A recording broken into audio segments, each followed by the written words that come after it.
How we doing? How's it going? Good. It's been a while. Just maybe an update over the last couple weeks of following the scrimmage last week. Yeah. Well, it's great to be out there today. Yesterday it was brutal hot. You know, it was the hottest day in 15 years. So guys actually managed the heat well.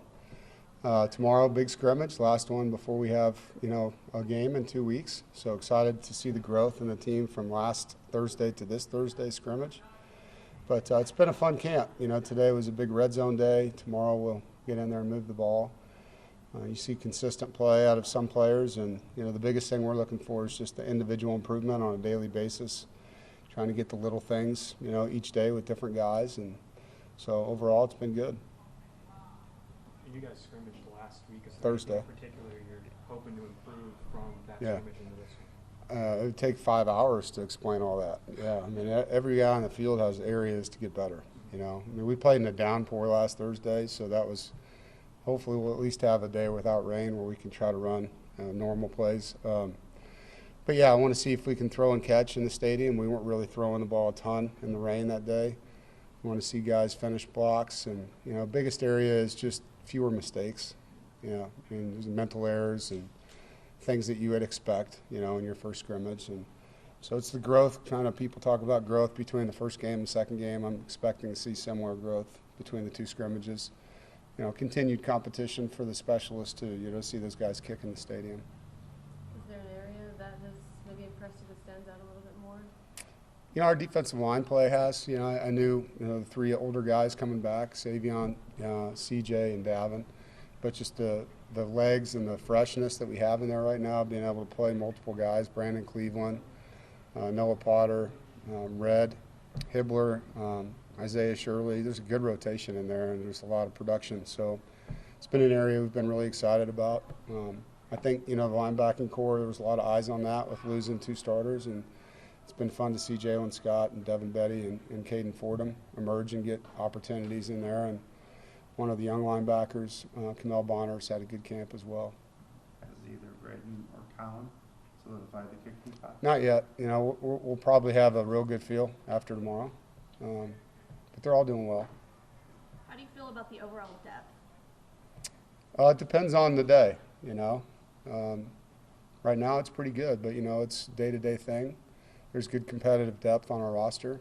There's good young players developing at the same time. So we still got 2 weeks. So hopefully we can kind of stay in the same place. Most of the things we're dealing with are very minor. Since we last talked to you, everything seemed to change with conferences. What has it been like from your perspective to watch what's happened around you?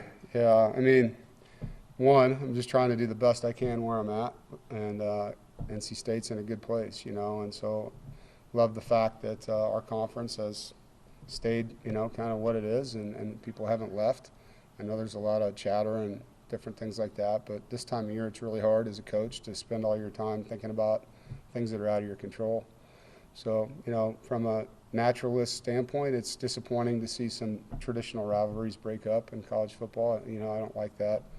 I think a lot of people probably feel the same way. You're losing hundreds of years of interstate rivalries in some cases, and I was a part of that when I was at Kansas, and Kansas-Missouri game stopped, and that was tough, as a native to that state, to see that no longer existed, and now you're seeing it in other conferences as well. So, I don't think that's good for any sport, especially the one we're in. We spoke to Jalen Scott last week Yeah. just about him, sticking it out here. He praised Coach Gibson just for sticking by him. What does it say about him? Yeah, I think in today's world, there's so many exits that guys can take, easy ways to avoid adversity and move on with your life. And in Jalen's case, he's grown up a ton here. We're so proud of, the man he's becoming and what he's done. It's not easy sitting behind players, but, for him, the personal growth, the person he's became through all that adversity has really helped him, and so we're excited for him, and he's playing really well. You picked up some good commits over the last week.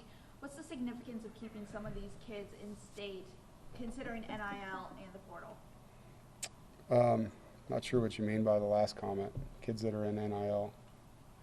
Well, in terms of what they may be looking for off the field, and and Yeah, opportunity. I have no idea what you mean by that.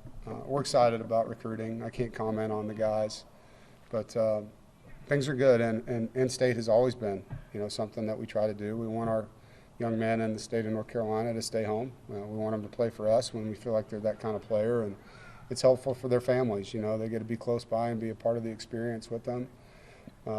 It's helpful for the young men. They get time off. They can go home and be around their siblings if they have them, or grandparents. And so I think part of that, for us was a huge, huge push when I first got here. I think the roster was less than half in-state. Now it's closer to 70%. So something that we take a lot of pride in.